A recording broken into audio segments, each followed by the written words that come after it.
मी दिसायला खूप सुंदर आहे. आता देखील मी कुठे बाजारात किंवा मार्केटमध्ये जाते, तेव्हा आजूबाजूला असणारे पुरुष मला सारखे न्याहाळत असतात. माझ्या नवऱ्याचं स्वतःचं धान्य दुकान होतं. तो दररोज सकाळी लवकर दुकानात निघून जायचा आणि मी दिवसभर घरात एकटीच असायचे. कधी-कधी खूप एकटं वाटायचं. सुरुवातीला काही मैत्रिणींशी फोनवर गप्पा मारायचे, पण रोज-रोज तेच विषय. त्यांनाही कंटाळा यायला लागला. त्यामुळे माझं फोनवर मैत्रिणींसोबत बोलणंही कमी झालं. घरात एकटं राहणं खूपच कठीण व्हायला लागलं.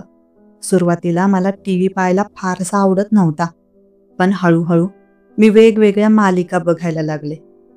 त्या मालिकांमध्ये रस निर्माण झाला आणि अनेक कथानकं मला खूप आवडायला लागली. रोजचे एपिसोड बघून बघून उद्या काय होईल याची उत्सुकता वाटू लागली. मग कधी माझा दिवस निघून जायचा मला समजायचंच नाही. पण एक दिवस अचानक माझा नवरा घरी एक नोकर घेऊन आला, जो खूपच देखणा होता. माझं मन त्याच्यावर येऊन बसलं. एका रात्री नवरा घरी नव्हता आणि मी नोकराच्या खोलीत गेले. जसजशी मी त्याच्यासोबत झोपायला लागले, त्याने असं काही केलं की ते पाहून माझं अंग शहारलं. कारण तो नोकर म्हणजे खूपच तरुण होता, ज्याला माझा नवराच घेऊन आला होता.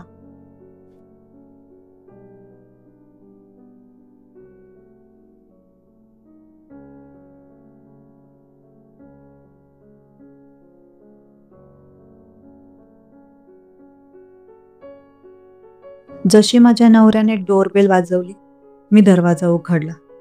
समोर त्याच्यासोबत उभा असलेला तो तरुण पाहून मी माझे डोळे झपकायलाही विसरले. तो तरुण म्हणजे सौंदर्यानं भरलेला एकदम राजकुमारच वाटत होता. मी तर इतकी हरवले की त्याच्या शेजारी माझा बेढब नवराही उभा आहे हेही विसरले. माझ्या नवऱ्याने माझा हात हलवला तेव्हा मी भानावर आले.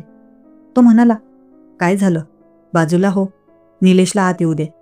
तो तरुण 21-22 वर्षांचा असेल. मी बाजूला झाले. माझ्या नवऱ्याने त्याला आत बोलावलं. मी अचंबित होते की माझा नवरा त्याला आपल्याबरोबर का घेऊन आला आहे.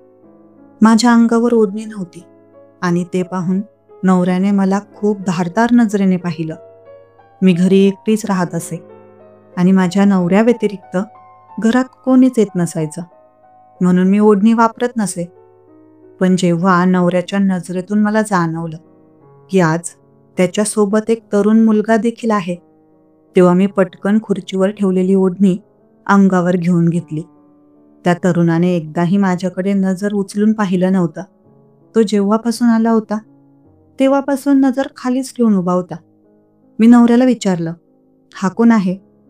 तो म्हणाला, "हा गरीब वस्तीतून आलेला एक तरुण आहे, पण फारच सज्जन स्वभावाचा आहे.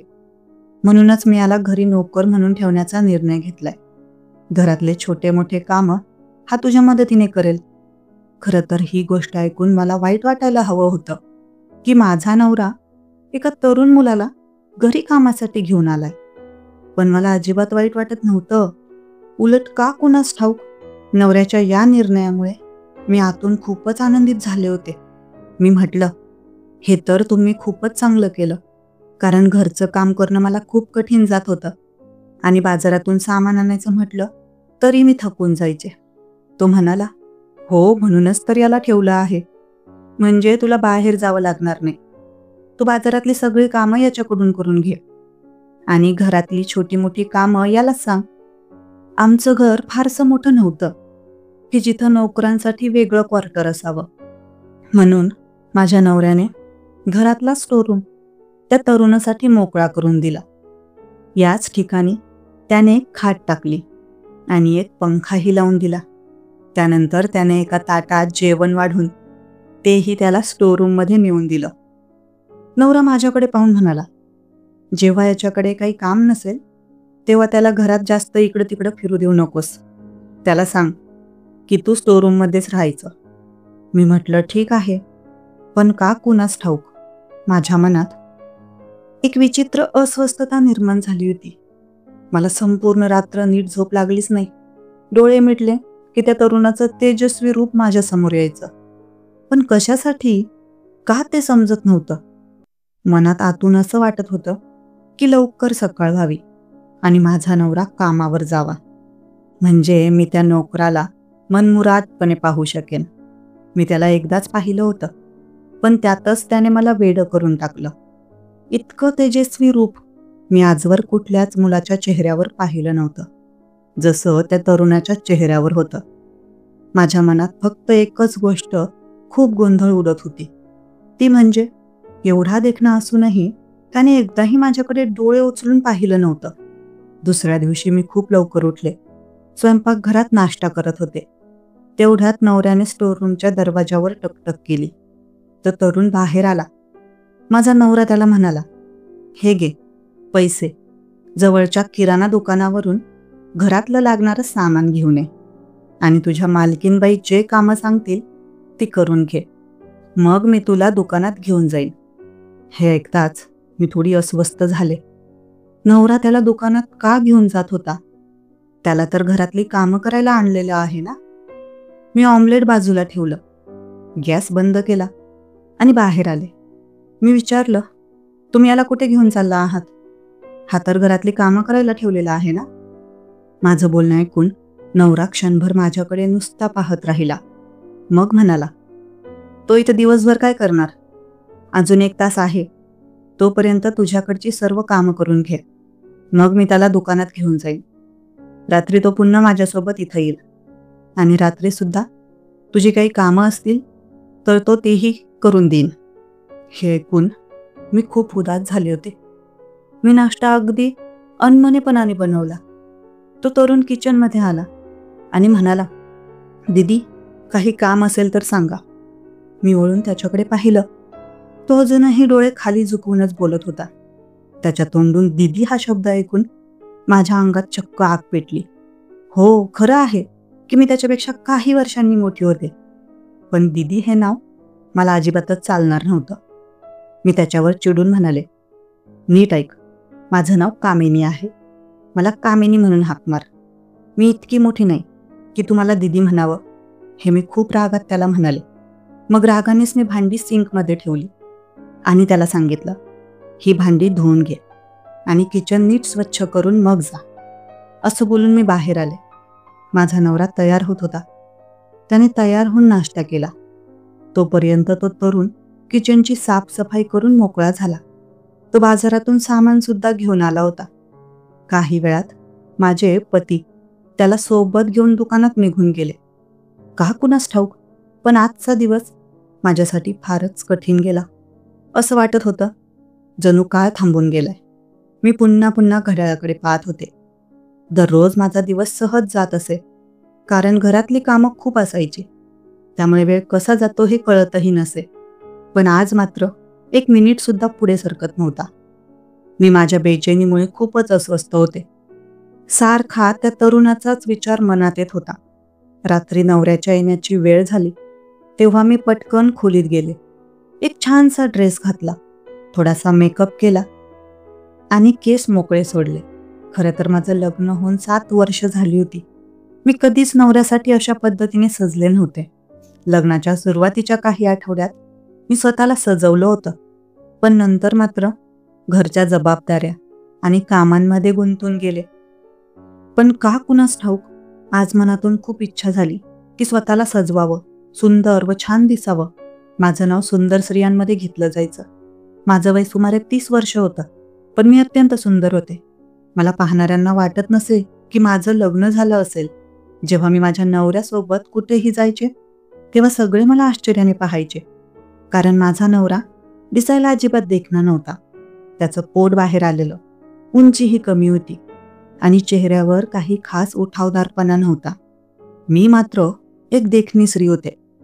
त्यामुळे मी आमच्या त्या नोकराला पाहिल्यावर माझ्या आतली दडपलेली इच्छा अगदी एखाद्या ज्वालेप्रमाणे भडकून उठली होती.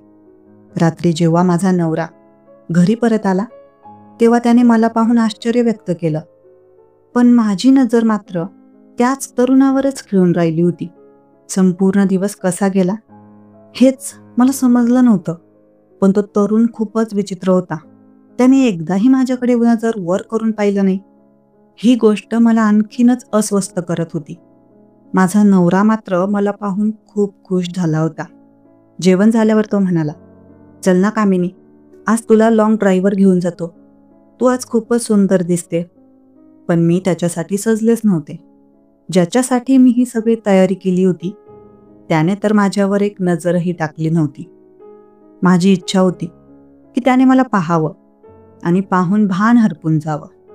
कारण मी देखील सौंदर्याच्या बाबतीत काही कमी नव्हते. पण तो तर सरळ स्टोरूममध्ये निघून गेला. मी नवऱ्याला सांगितलं, माझं डोकं खूप दुखतंय, मला कुठेही जायचं नाही. असं म्हणून मी माझ्या खोलीत आले. खूपच अनमनपणाने मी बांगड्या उतरवून ड्रेसिंग टेबलावर ठेवल्या, दागिने काढून बाजूला ठेवले, केसांची वेणी करून क्लिप लावली आणि कपडेही बदलून टाकले. आता मी विचार करू लागले की या तरुणाला आपल्याजवळ कसं ओढावं. माझ्या डोक्यात एकच युक्ती आली होती. दुसऱ्या दिवशी नवरा उठण्यापूर्वी मी छतावर गेले. वरती काही कपडे टाकलेले होते, ते कपडे घेतले आणि नंतर उतरताना मुद्दामच जाणीवपूर्वक पाऊल वाकवून घेतलं आणि माझं संतुलन बिघडवलं. मी थेट धाडकन जिन्यावरून खाली पडले. माझा पाय मुरगळला. घटना थोडी विचित्रच होती. मी रडू लागले, किंचाळू लागले. माझा नवरा आणि तो तरुण दोघेही आपल्या खोल्यांतून धावत बाहेर आले. माझा नवरा जेव्हा मला जिन्याच्या पायऱ्यानं खाली बसलेलं बघितलं तेव्हा म्हणाला, काय झालं? तेव्हा मी विवळत म्हणाले, माझा पाय मोडला आहे. जेव्हा तो मला उभं करू लागला तेव्हा मला वेदना झाल्यामुळे माझ्या तोंडून आई ग असा आवाज आपोआपच निघाला. कारण खरंच माझ्या पायाचं हाड मोडलं होतं. माझ्या नवऱ्याने मला आधार देत गाडीत बसवलं आणि हॉस्पिटलमध्ये घेऊन गेला. डॉक्टरांनी चेक करून सांगितलं की माझ्या पायाचं हाड तुटलं आहे. त्यांनी माझ्या पायाला प्लास्टर लावलं. काही वेळाने मी शुद्धीवर आले. आजूबाजूला पाहिलं तर कळालं की मी पलंगावर झोपले आहे. तिथेच माझे पती उभे होते. ते खूप चिंतेत दिसत होते. 5-6 दिवस मला दवाखान्यात ठेवलं. त्यानंतर डिस्चार्ज दिला. घरी आल्यानंतर 2 दिवस माझे पती दुकानावर गेले नाहीत, घरीच होते. पण 3ऱ्या दिवशी ते म्हणाले, आता मी कामावर कसा जाऊ? असं करतो की या मुलाला दुकानात पाठवतो. पण लगेचच म्हणाला, अरे पण अजून याला दुकानात गेले किती दिवस झाले आहेत, याला दुकानाची काहीच समज नाही. मी म्हणाले, मग तुम्ही दुकानात जा, या मुलाला इथेच सोडून जा. मला काही लागलं तर मी याला सांगेन. मग माझा नवरा माझं ऐकून एकटा कामावर निघून गेला. पण त्यामुळे मी खूप आनंदी झाले होते. जरी माझ्या पायात तीव्र वेदना होत होत्या, गुडघा हालायलाच तयार नव्हता, तरीही माझं मन एकदम हलकं वाटत होतं. नवरा घराबाहेर पडताच मी त्या तरुणाला हाक मारली. ओढणी काढून समोरच्या सोफ्यावर टाकली. तो खोलीत आला. नजर खाली घालून म्हणाला, बोला. माझी इच्छा होती की त्यानं माझ्याकडे पाहावं. मी म्हणाले, इथे. तो जवळ आला. म्हणाला, बोला, काय हवंय तुम्हाला? बरं ऐका, मी जेवण बनवलं आहे. मला स्वयंपाक येतो. मी स्वयंपाकघर आणि घर स्वच्छ करून टाकलं आहे. तू इथे बस. हे ऐकताच त्याची नजर माझ्यावर पडली. पण लगेच त्यानं ती दुसरीकडे वळवली. तो 3-4 पावलं मागे सरकला. म्हणाला, तुम्हाला काही हवं असेल तर मला सांगा. हे ऐकून मला त्याच्यावर राग आला. मी म्हणाले, माझ्या पायात फारच दुखतंय. मला खोलीत अस्वस्थ वाटतंय. मला बाहेर बैठक खोलीत बसायचं आहे. मला आधार देऊन तिथे बसव. माझी इच्छा होती की तो माझ्या जवळ यावा. हे ऐकून तो चकित झाला. म्हणाला, मी असं करू शकत नाही. साहेब रात्री येणार आहेत. ते आल्यानंतर तेच तुम्हाला बाहेर बसवतील. म्हणून तुम्ही आता बाहेर येऊ शकत नाही. असं म्हणून तो खोलीतून बाहेर निघून गेला. मला त्याचा प्रचंड राग आला होता. तू स्वतःला काय समजतो? मी त्याच्याजवळ जाण्यासाठी किती कारणं शोधते, पण तो मात्र माझ्यापासून लांब राहण्याचेच उपाय शोधतो. एकदा मला संधी मिळालीच. माझा नवरा कामासाठी घराबाहेर गेला होता. तेव्हाच मी मुद्दाम चित्कारले, जणू मी पडले आहे. बेडला आधार देत मी जमिनीवर बसले. माझ्या जवळ एक कोबडीसारखी काठी होती. ती एकीकडे फेकून दिली, जणू मी बेडवरून खाली पडले आहे असं दाखवण्यासाठी. निलेश घाईघाईने खोलीत आला. मी जोरजोरात रडू लागले. अजून काही तर बरंच नाटक सुरू केलं. तो जवळ आला. माझी अवस्था पाहून त्याला मला आधार द्यावा लागला. जेव्हा त्याने माझा हात आपल्या खांद्यावर घेतला कमरेला हात लावून मला उचलायचा प्रयत्न केला. त्याच्या त्या स्पर्शानं माझं काळीज उल्हासानं भरून आलं. माझं मन प्रचंड आनंदानं फुलून आलं. कारण हेच तर मला पाहिजे होतं. त्याने मला पलंगावर बसवलं. त्यानंतर तर मी हा प्रकार सुरूच केला. मी वारंवार त्याला बोलवत असे. तो बिचारा मला मदत करण्यासाठी यायचाच. मला हवं होतं की माझं त्याच्याजवळ असणं त्याला अस्वस्थ करावं. एक पुरुषाजवळ एखादी स्त्री इतकी जवळ आली तर त्याच्या मनातही काहीतरी कल्लोळ होतोच. मुळात माणसाला अशी एखादी गोष्ट मिळाली जी त्याच्या मनाची इच्छा असेल तर ती गोष्ट त्याला त्रास द्यायला लागते. माझंही तसंच होतं. माझ्या लग्नाला 7 वर्ष झाली होती, पण अजून अपत्य काही झालं नव्हतं. तरी सुद्धा माझ्या नवऱ्याने कधीही याबद्दल मला बोलून दाखवलं नाही किंवा दुखी केलं नाही. मी दिसायला खूपच देखणी होते. त्यामुळे जिथे कुठे समारंभ वगैरेला जायचे तिथे एखादा देखणा तरुण मुलगा दिसला की माझं लक्ष त्याच्याच भोवती फिरायचं. एखाद्या देखण्या तरुणाकडे पाहून मी नकळत सुस्कारे टाकत असे. त्यावेळी माझ्यासोबत बसलेला नवरा मात्र मला फारच वाईट वाटायचा. कधी वाटायचं भावनांच्या भरात मी चुकीचा निर्णय घेतला. मी फक्त पैसा बघितला, कारण माझ्या माहेरात आर्थिक परिस्थिती बेताचीच होती. म्हणून वाटायचं एकदा का पैसा मिळाला की आयुष्यातले सगळे सुख उपभोगता येतील आणि मग ही आतली असमाधानाची भावना नाहीशी होईल. माझा नवरा देखणा अजिबात नव्हता, पण माणसाला सगळंच मिळेल असं नाहीच ना. मला वाटलं होतं की वेळेसरशी माझ्या मनातील ही भावना मावळेल, पण तसं झालंच नाही. मला कधीच नवरा मनापासून आवडला नाही. हो, एवढं खरंय की मी एका चांगल्या मोठ्या घरात राहत होते. माझ्या खोलीत AC होता. खाण्यापिण्याची काहीच कमतरता नव्हती. खर्च करताना विचार करावा लागत नव्हता. पण नवऱ्याच्या सहवासात मात्र दिवस जातच नव्हते. तो मला कधीच आवडला नाही. त्याच्यासोबत घालवलेला प्रत्येक क्षण माझ्यासाठी मानसिक त्रासासारखाच होता. त्यावेळी मला ना नवऱ्याबद्दल काही आकर्षण वाटायचं ना ते मोठं घर आवडायचं. कधी कधी वाटायचं कदाचित मी चूक केली. जर माझा नवरा माझ्या मनासारखा असता, जरी तो गरीब राहिला असता, तरी कदाचित मी त्याच्यासोबत एका खोलीत हसत खेळत दिवस घालवले असते, मनसोक्त बोलले असते. आता माझ्या हात एक इच्छा जन्माला आली होती. निलेशला पहिल्यांदा पाहिलं तेव्हाच मला वाटलं आता माझे निराशेने भरलेले दिवस संपणार आहेत. मला वाटत होतं की तो माझ्याकडे ओढला जावा, पण त्याने तर माझ्याकडे अजून डोळे वर करून पाहिलंही नाही. मला त्याच्या नजरेत माझ्याबद्दल प्रेम आणि आकर्षण पाहायचं होतं. आता माझा पाय बऱ्यापैकी ठीक झाला होता. प्लास्टरही काढून टाकलं, पण मी मुद्दाम लगडत चालायचे, म्हणजे तो मला आधार द्यायला येईल. एकदा नवऱ्याने सांगितलं, मी तुला एक स्टँड आणून देतो, त्याच्या मदतीनं तुला चालणं सोपं जाईल. आणि डॉक्टरांनी तर सांगितलंच आहे की तू तुझ्या पायावर वजन देऊ शकतेस. मी रागानं त्याच्याकडे बघितलं आणि म्हणाले, डॉक्टर काय समजतो स्वतःला? त्याला काय माहीत मला काय वेदना आहे? तो काहीही बोलतो. पण हे नाटक मी किती काळ खेळणार? लवकर मला काहीतरी करावं लागणार होतं. एकदा निलेश किचनमध्ये काम करत असताना एका व्यक्तीशी बोलत होता. त्याच्याकडे नोकियाचा एक छोटासा मोबाईल होता, पण तो कॉलमध्ये एवढा गुंतला होता की त्याला आजूबाजूचं काहीच भान नव्हतं. माझा पाय बरा झाल्यामुळे मी थोडंफार चालण्यासाठी सक्षम होते. मी मुद्दाम हळूहळू चालत स्वयंपाकघराच्या दरवाजापर्यंत गेले. तो कुणाशी तरी बोलत होता. मी ऐकलं, मी लवकरच आईला तुझ्या घरी पाठवतो. आता तर माझी नोकरीही लागली आहे. तुझा बाबा आता काहीच म्हणू शकणार नाही.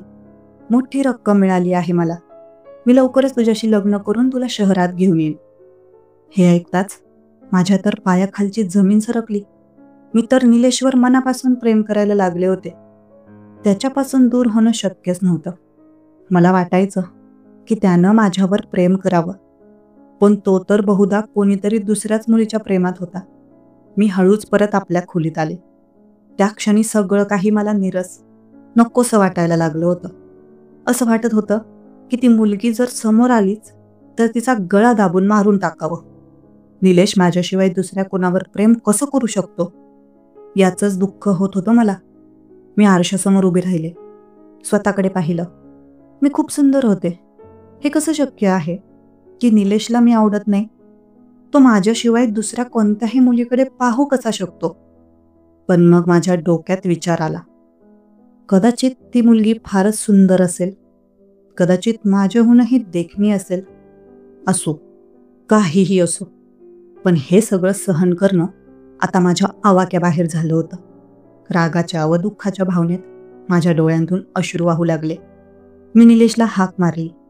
तो माझ्या खोलीत आला, पण मला पायावर उभं असलेलं पाहून थोडा चकित झाला. म्हणाला, मॅडमजी, मला का बोलावलं? मी म्हणाले, आत ये, मला तुझ्याशी काही बोलायचं आहे. तो आत आला. मी थेट त्याला सांगून टाकलं की मी तुझ्यावर प्रेम करते. पण हे ऐकताच तो एकदम हादरून गेला. तेव्हा पहिल्यांदाच त्यानं माझ्याकडे पाहिलं, पण तेही तिरस्कारानं. तो म्हणाला, तुम्हाला शरम नाही वाटत का अशा गोष्टी बोलताना? मी म्हणाले, तू इतका देखणा आहेस की कोणीही तुझ्या प्रेमात पडेल. माझं काय चुकलं? मी कपाटातून नोटांच्या गड्ड्या काढल्या आणि त्याच्या हातात दिल्या. तो आश्चर्यचकित झाला. मी म्हणाले, मी तुला पैशांना भरून टाकीन, फक्त तू माझी इच्छा पूर्ण कर. मी एवढंच बोलले होते की त्यानं जोरात माझ्या गालावर चापट मारली. म्हणाला, अजून एक शब्द जरी बोललात तर साहेबांना सांगून टाकीन की तुमच्या मनात काय आहे. मी तुम्हाला नेहमी मोठ्या बहिणीसारखं मानलं. तुम्हाला लाज वाटत नाही का माझ्याबद्दल असा विचार करताना? त्याच्या त्या चापटीनं मला इतकं दुखावलं नाही जितकं त्यानं बहीण म्हणल्यानं मला दुखावलं. मी तडक उत्तर दिलं, नाहीये मी तुझी बहीण.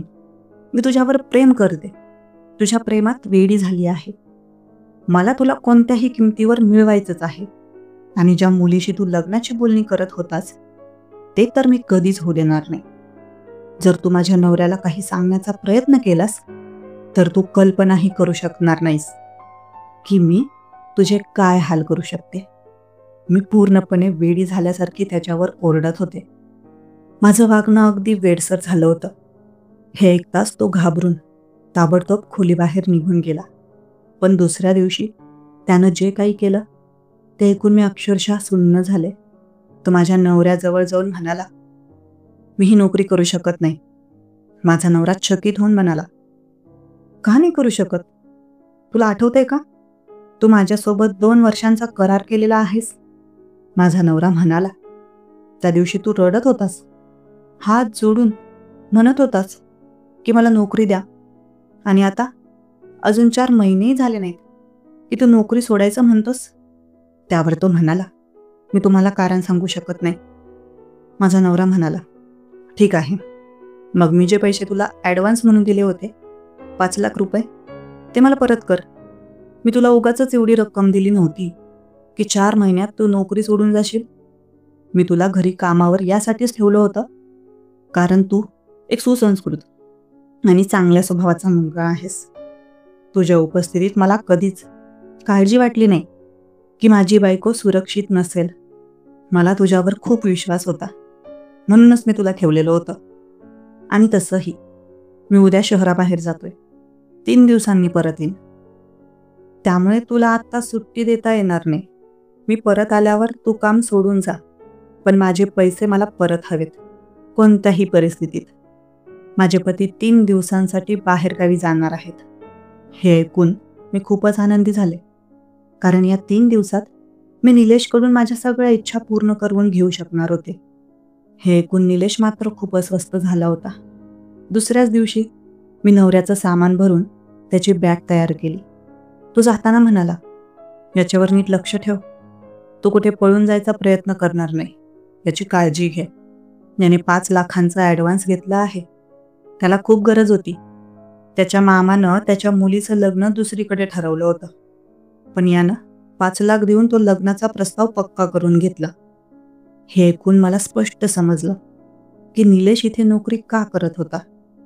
माझा नवरा निघून गेला. निलेश दुकानावर गेला होता. रात्री तो घरी परत आला तेव्हा मी माझ्या सगळ्या सौंदर्याने सजून त्याच्या समोर उभी होते. मला पाहताच त्यानं नजर वळवली. मी मुद्दाम खूप छान तयार झाले होते, पण तो एक शब्दही न बोलता थेट स्टोरूममध्ये गेला आणि त्याने आतून दरवाजा बंद करून घेतला. हे पाहून मला निलेशवर राग यायला लागला. मी स्टोअर रूमच्या दरवाजाजवळ गेले. मी म्हणाले, दार उघड. तो म्हणाला, तुम्ही इथून निघा, मी दार उघडणार नाही. त्याने दार उघडलंच नाही. आता मी हॉलमध्ये बराच वेळ त्याची वाट पाहत बसले. पण शेवटी कंटाळून थकून मी माझ्या खोलीत परत गेले. मला त्याच्यावर खूप राग येत होता. रात्रीचे 12:30 वाजले असावेत. तेव्हा अचानक माझ्या डोक्यात एक विचार आला. स्टोअर रूमची एक एक्स्ट्रा चावी तर माझ्याकडेच आहे. मी हळूच कपाटातून स्टोअर रूमची चावी काढली आणि अगदी सावधपणे दरवाजा उघडला. समोर खाटेवर निलेश चादरीने चेहरा झाकून झोपलेला होता. मी शांतपणे स्टोअर रूमचं दार पुन्हा बंद केलं आणि त्याच्या शेजारी जाऊन चारपाईवर झोपले. खोलीत अंधार होता. मी त्याच्या गळ्यात हात टाकताच माझ्या कानांवर जो आवाज पडला तो आवाज माझं भान हरपवणारा होता. तो आवाज तर माझ्या नवऱ्याचाच होता. मी घाबरून ताडकन उठून बसले.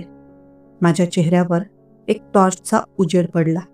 त्याच प्रकाशात मी पाहिलं, खाटेवर झोपलेला माणूस दुसरा कोणी नव्हे, म्हणजे माझा पतीच होते. हे दृश्य पाहून माझे होश पूर्णपणे उडाले. ते म्हणाले, कामिनी, तुझ्या प्रत्येक गोष्टीची माहिती निलेशने मला आधीच दिली होती.